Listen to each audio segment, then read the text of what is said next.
नमस्कार। ये महाभारत कथा पूरी तरह से वेद व्यास महाभारत के ऊपर आधारित है। यदि आप इसका निरंतर श्रवण करते रहना चाहते हैं तो इस चैनल को सब्सक्राइब जरूर से कर लीजिए और आगे आने वाले सारे पॉडकास्ट के नोटिफिकेशन के लिए बेल आइकन भी ज़रूर से प्रेस कर दीजिएगा। अब हम सुनेंगे राजसूय यज्ञ का प्रारंभ।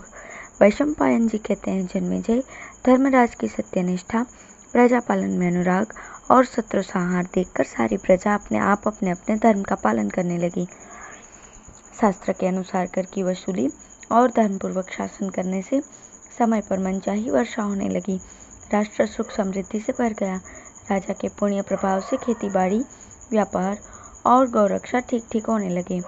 प्रजा में परस्पर की धोखेबाजी, चोरी और लूट का नाम नहीं था। राज कर्मचारी झूठ नहीं बोलते थे। धर्मराज के धर्माचरण से अतिवृष्टि, अनावृष्टि, रोग, अग्नि आदि का भय न रहा। लोग उनके पास भेंट देने या प्रिय कार्य करने के लिए ही आते, युद्ध आदि के लिए नहीं। धर्मानुकूल धन की आमदनी से कोष भरा पूरा एवं अक्षय हो रहा था। जब धर्मराज ने देखा कि मेरे अन्न, वस्त्र, रत्न आदि के भंडार सर्वथा पूर्ण है, तब उन्होंने यज्ञ करने का संकल्प किया।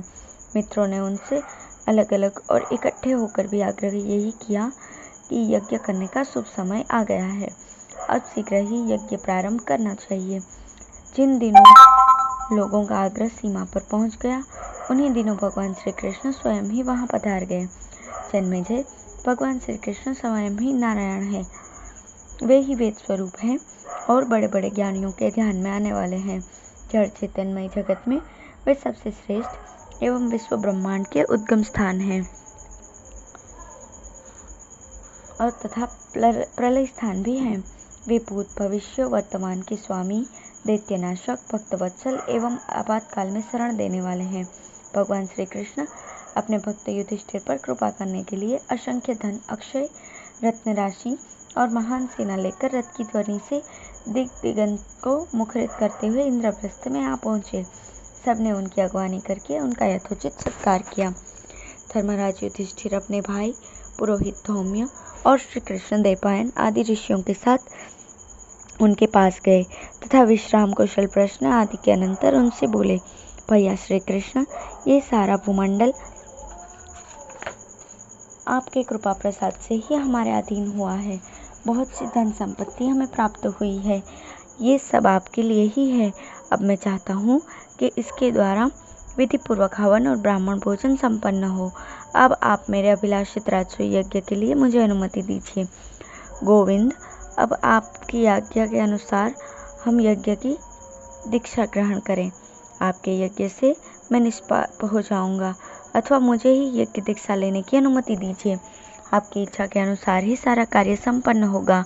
भगवान श्री कृष्ण ने युधिष्ठिर के गुणों का वर्णन करते हुए कहा, महाराज, आप सम्राट हैं, आपको ही ये महायज्ञ करना चाहिए। अब आप ये यज्ञ की दीक्षा लीजिए। युधिष्ठिर ने विनयपूर्वक कहा, ऋषिकेश, आप मेरी इच्छा के अनुसार स्वयं ही आ गए हैं। इतने से ही मेरा संकल्प सिद्ध हो गया। अब ये यज्ञ संपन्न होने में कोई संदेह नहीं रहा।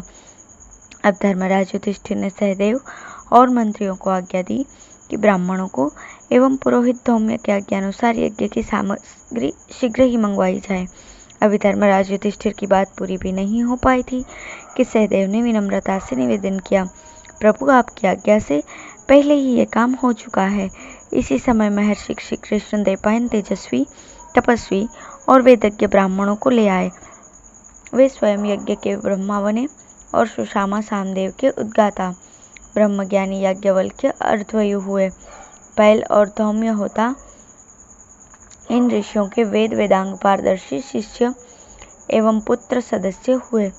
स्वस्ति वाचन के अनंतर यज्ञ की शास्त्रोक्त विधि के संबंध में परस्पर विचार करके विशाल यज्ञशाला का पूजन किया गया। शिल्पकारों ने आज्ञा के अनुसार देव मंदिरों के समान बहुत से सुगंधित भवनों का निर्माण किया। अब धर्मराज ने सहदेव को यह आज्ञा दी कि निमंत्रण देने के लिए दूत भेजो। सहदेव ने दूतों को भेजते समय कह दिया कि देश के समस्त ब्राह्मण एवं क्षत्रियों को निमंत्रण दे तथा वैश्य और सम्मानीय शूद्रों को साथ ही ले आए। दूतों ने वैसा ही किया। जन्मेजय, ब्राह्मणों ने ठीक समय पर धर्मराज को राजसूय यज्ञ की दीक्षा दी। उन्होंने सहस्त्रों ब्राह्मण, सगे, संबंधी, भाई, सखा, सहचर, समागम, क्षत्रिय और मंत्रियों के साथ मूर्तिमान धर्म के समान यज्ञशाला में प्रवेश किया। चारों ओर से धर्म के समान शास्त्र पारंगत, वेद वेदांग में निपुण झुंड के झुंड ब्राह्मण आने लगे। उनके निवास के लिए हजारों कारीगरों के द्वारा अलग अलग ऐसे स्थान बनवाए गए थे जो अन्न, जल, वस्त्र आदि से परिपूर्ण एवं सब ऋतुओं की योग्य सुखकर सामग्री से परिपूर्ण थे। उन निवास स्थानों में ब्राह्मण कथा वार्ता एवं भोजन आदि प्रसन्न चित्त से रहने लगे। जब देखो वहाँ यही कोलाहल हो रहा था, दीजिए दीजिए, लीजिए लीजिए। धर्मराज युधिष्ठिर ने भीष्म, धृतराष्ट्र आदि को बुलाने के लिए नकुल को हस्तिनापुर भेजा। उन्होंने वहां जाकर सबको सत्कारपूर्वक विनय के साथ निमंत्रण दिया और वे लोग बड़ी प्रसन्नता से निमंत्रण स्वीकार करके ब्राह्मणों के साथ वहां आए। पितामह भीष्म, आचार्य द्रोण, प्रज्ञाचक्षु धृतराष्ट्र, महात्मा विदुर, राजा सुबल, शकुनी, कृपाचार्य, दुर्योधन आदि सभी कौरव, गांधार देश के अचल, वृषक, कर्ण, शल्य, बालिक, सोमदत्त, पुरी, पुरीश्रवा, सल, अश्वत्थामा, जयद्रथ, द्रुपद, धृष्टद्युम्न, साल्व, भगदत्त, पर्वतीय प्रदेश के नरपति, बृहद्दल, पौंड्रक, वासुदेव, कुंतीभोज, कलिंगाधिपति, वंग, आकर्ष, कुंतल, मालव, आंध्र, द्रविड़, सिंहल, कश्मीर आदि देशों के राजा, गौरवाहन बाहलिक देश के राजा, विराट और उनके पुत्र, मावेल, शिशुपाल और उसके लड़के, सबके सब यज्ञ भूमि में आए।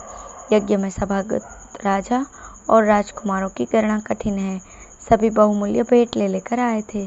बलराम, अनिरुद्ध, कंक, सारण, गद, प्रद्युम्न, सांब, चारुदेशना, उल्मुख आदि समस्त यादव महारथी भी आए।